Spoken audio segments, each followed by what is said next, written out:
네, 안녕하세요. 이세영 잡스입니다. 오늘은 편리한 기능 말씀드리겠습니다. 제가 AI를 사용해서 글을 쓰는 것 자체를 막 권장드리진 않은데요. 왜냐면 요즘에 AI 자체가 믿을 수 없다는 건 아닙니다. 근데 기본적으로 블로그를 써보지 않은 상태에서 AI를 사용해서 자동으로 글쓰기를 한다면 돈이 안 돼요. 그리고 AI를 사용하는 거는요, 편하기만 한 건 아닙니다. 이 AI도 코파일럿이라고 하죠. 부조종사인데 직접 AI를 사용하는 나 자신이 내가 얼마나 잘 활용하는지에 따라 얼마나 노력을 하는지에 따라서 결과물이 달라집니다. 근데 단지 일부 유튜브나 블로거들을 보면 정말 아무 노력, 손 하나 까딱 하는 것만으로도 엄청난 돈을 벌 수 있을 것처럼 말하는데 그렇지 않습니다. 이 부조종사를 잘 활용하기 위해서는 내가 기본적으로 블로그로 돈을 벌 줄 알아야 하는 겁니다. 그런 의미에서 제가 AI를 강조를 많이 안 드렸던 거고요. 오늘은 거의 처음인 것 같은데 AI를 적극적으로 써서 블로그를 힘들어 하시는 분들이 그 좀 막혀있는 답답함을 뚫어낼 수 있는 걸 알려드리겠습니다. 무슨 의미냐면요.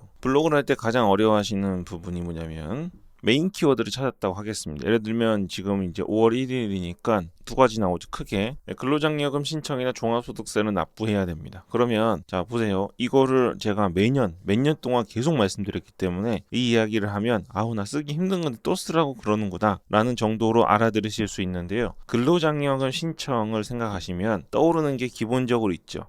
신청 방법, 신청 자격, 근로장려금 지급액, 근로장려금 지급 시기 뭐 이런 것들이 기본적으로 떠오를 겁니다. 이런 것들을 아는 이유는 뭐냐면 요 글을 써보신 분들은 저는 지금 준비 없이 말씀드린 건데 이런 것들이 기본적으로 들어가고 글을 쓰다 보면 이것과 관련된 소제목들 또 궁금증들이 계속 달린다는 것을 알고 있어요. 근데 이 근로장려금이라는 글을 제대로 써보지도 않고 경험을 해보지 못하시는 분들은 요거 다음에 요 정도 다음에 이런 것들에 대한 생각이 나질 않습니다. 그래서 나는 블로그를 정말 열심히 해서 돈을 벌고 싶은데 난 도저히 못하겠다. 나랑 안 맞다 이렇게 생각하시는 분들이 있을 거예요. 근데 이런 메인 주제만 찾으시면 요 다음의 것들을 자동으로 알 수 있는 방법이 있습니다. 챗 GPT는 아니고요. 기반이긴 한데요. 검색 엔진을 하나 소개해 드릴 거예요. 일반적으로 검색 엔진이라고 하면 네이버나 구글 또 빙처럼 검색을 하고 나면 검색 결과가 쭉 나오고 거기에 소리가 하나하나 들어가 보면서 확인하는 건데 그 역할을 AI가 전용으로 해주는 서비스가 있습니다. 이미 많이들 사용하고 계실 건데 저희 구독자님들이 하루라도 뒤처지지 않기 위해서 제가 말씀드립니다. 검색 엔진은 퍼플렉시티라고 하는 검색 엔진인데요. 제 발음은 신경 쓰지 마시고 저 잘 모르는 단어인데 저 영어 못하니까요. 자, 요게 검색 엔진입니다. 그냥 겉으로 보기에는 챗 GPT랑 비슷하게 생겼는데요.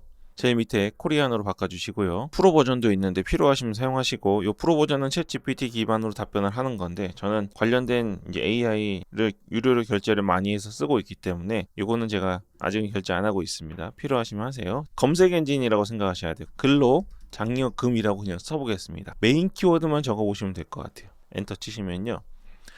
이제 웹에 있는 근로장려금과 관련된 내용을 알아서 검색합니다. 출처는 여기 있죠. 하나, 둘, 셋. 에다가 3개 더니까 5개 출처에서 말한 거예요. 그러면 우리가 보통 블로그에서 쓸 때 맨 위 서머리를 하잖아요. 근로장려금이 어떤 건지, 신청 자격, 신청 방법, 지급액 등의 기본적인 내용이 나옵니다. 이거를 보시면서요. 어떻게 하셔야 되냐면 이게 정말로 근로장려금이라는 것을 검색하는 사람에게 필요한 실제적인 내용인지를 확인해 보셔야 됩니다. 그리고 그런 것들이 있다면 내가 지금 적을 블로그에 그러한 내용들을 포함시켜서 적으셔야 되죠. 이것만 말씀드리려고 하는 게 아니라 이 퍼플렉시티라는 검색 엔진, AI 검색 엔진이 진짜 좋은 게 뭐냐면 내가 뭔가 검색을 했잖아요. 그럼 이 검색에 이어서 추가로 궁금해할 만한 내용들이 밑에 달립니다. 보면 근로장려금 신청 방법, 근로장려금 지급 기준 나오잖아요. 보통 근로장려금에 대해서 처음 알았던 사람들이 이게 내가 신청할 수 있다는 걸 알면 신청 방법을 당연히 궁금해하죠. 그래서 우리가 블로그 글을 쓸 때 이 내용을 쓴 뒤에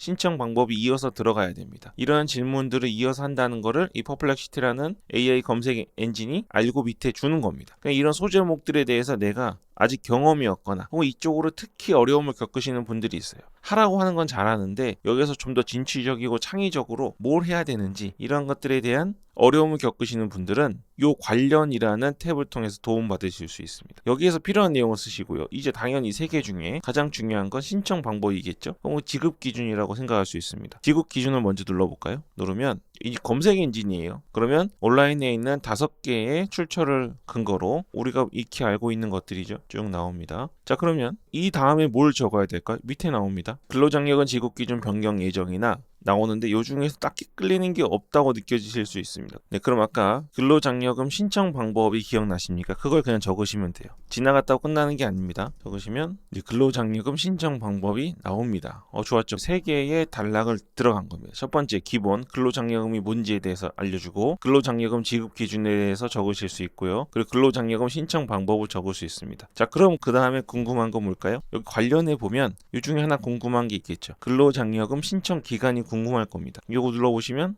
웹에서 검색을 합니다. 네이버 블로그도 있고, 그럼 여기 근로장려금 신청 기간이 쭉 나옵니다. 그리고 나서 또 다른 내용을 적을 게 있는지 고민하실 필요 없이 밑에 있는 내용이 있잖아요. 이 중에 추가할 만한 내용이 있는지 보십시오. 근데 없는 경우가 있어요. 기한 후 신청 이런 것들에 대해서 관심이 없을 수 있잖아요. 5월 1일부터 30일 안에 정기 신청을 하려고 마음 먹은 분들은 이런 게 당장은 관심 없을 수 있습니다. 그러면 이제 지금까지 쓴 내용 중에서 빠진 내용이 무엇인지 그때 이제 우리가 생각을 해봐야 되는 겁니다. 정기 신청, 반기 신청을 글을 써보신 분들은 알겠지만 처음 들어본 분들은 모르실 수 있습니다. 그러면 요거를 찾아보기로 결정하는 겁니다. 검색 엔진이니까 자유롭게 검색하시면 돼요. 반기 신청의 주요 차이점을 알려줍니다. 요 정도 하면 근로장려금 관련해서 충분한 내용이 이미 나왔고요. 다음 내용이 어떤 내용일지를 고민하지 않아도 이 퍼플렉시티라는 검색 엔진이 자동으로 우리를 길로 안내해 줍니다. 글을 좀 써보신 분들은 한 가지 더 궁금한 게 있을 거예요. 이 근로장려금 기준은 매년 바뀝니다. 그래서 2024년에 바뀐 근로장려금 기준 쳐보면 벌써 티스토리 나오잖아요. 유튜브, 블로그 벌써 앞서서 준비하신 분들이 있기 때문에 그분들의 글들을 다 들어가 보지 않아도 그 중에 이렇게 바뀐 내용이 무엇인지 나옵니다. 이 내용으로 충분하지 않으시면 밑에 있는 추가 관련 탭들을 통해서 필요한 내용들을 찾아보시고요. 이런 방식으로 하면 뭔가 내가 이런 개요를 짜기 어려우신 분들이 있잖아요. 그런 분들에게는 엄청 수월해지실 겁니다. 그리고 이제 이렇게 검색 엔진이 바뀌어 버리면 우리가 블로그로 들어가지 않아서 돈이 안 되지 않느냐 하실 텐데요. 여기 아까 말씀드렸지만 출처들이 뜨잖아요. 여기 티스토리가 있는데 들어가면 광고 뜨죠. 이 카카오가 가져가는 광고입니다. 이런 식으로 더 자세한 내용은 들어가서 보고 할 수 있고요. 유튜브 검색도 해주기 때문에 글로 봐서 이해가 안 가는 부분들이 있다면 유튜브나 출처에 있는 것들 들어가서 확인해 보시면 되겠습니다. 이런 식으로 하시는 겁니다. 그리고 이게 저장이 됩니다. 도서관에 저장이 돼요. 그리고 이 퍼플렉시티라는 서비스는 스마트폰에서 앱으로도 사용하실 수 있습니다. 평소에 검색하실 때 전 이제 구글이나 이쪽에서 검색하시기도 하겠지만 이 퍼플렉시티 앱을 통해서 내가 궁금한 것들을 검색해 놓으시면 그것들이 내가 쓸 수 있는 글감으로 남아 있습니다.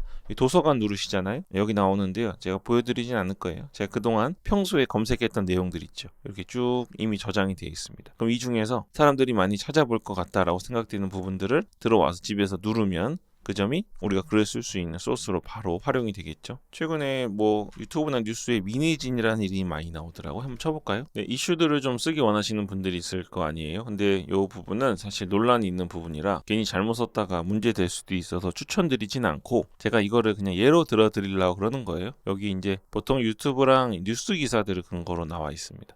여러분들 중에도 개인 성향에 따라서 이 퍼플렉시티라는 AI 서비스가 굉장히 유용하게 쓰이실 분들이 있을 거라고 생각합니다. 도움이 되실 분들에게 좋은 참고가 됐으면 하고요. 요즘에 제 영상은 멤버십 회원님들에게 2주 먼저 공개가 되거든요. 그래서 선점하실 수 있으실 멤버십 회원님들이 먼저 선점해서 다양한 내용들 블로그 발행하는데 먼저 도움이 되셨으면 좋겠습니다. 블로그 멤버십 회원님들이 제가 전에는 그냥 단순 후원 개념으로 도와주셔서 감사하다고 그랬는데 그렇다고 영상을 너무 차별하긴 그렇고 뭘 좀 해드릴 수 있을까 하다가 고민한 거니까요. 그렇게 이해해 주시고 2주 먼저 보기 원하시는 분들은 멤버십 가입해서 보실 수 있습니다. 네, 그럼 오늘 여기까지 하겠습니다. 이사영 잡스였습니다.